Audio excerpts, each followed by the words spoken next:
conti che ci indebiteranno per 30 anni.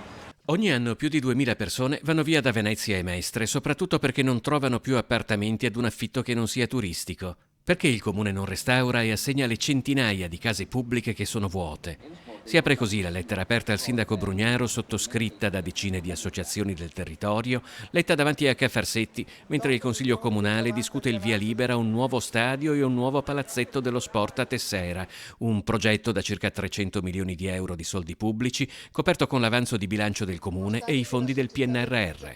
L'operazione è inutile, poi è anche illegale perché vogliono usare i fondi del piano della PNRR, che dice invece che quei soldi dovrebbero essere per le periferie degradate, quindi prendere dei edifici esistenti degradati da rimettere a posto. Nei giorni scorsi il gruppo consiliare Terre e Acqua di Marco Gasparinetti ha distribuito 2060 questionari in cui si chiedeva ai cittadini come avrebbero speso questi soldi. Stadio e Palasport hanno raccolto circa l'1% di preferenze.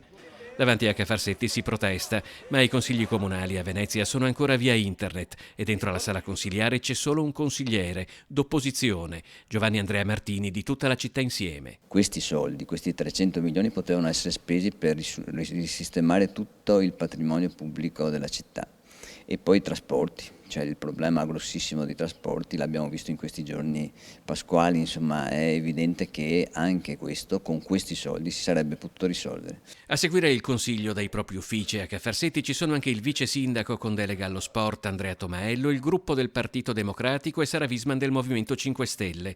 Un piano così importante che secondo alcuni calcoli peserà circa 1000 euro a testa ai cittadini di Venezia, secondo Visman doveva essere più condiviso. I cittadini hanno dato dei segnali ben precisi su quelle che sono le priorità per questa città e il fatto che non si ascolti va tutto a discapito di quello che può essere invece una vera rinascita e un vero utilizzo del PNRR nei bisogni dei cittadini.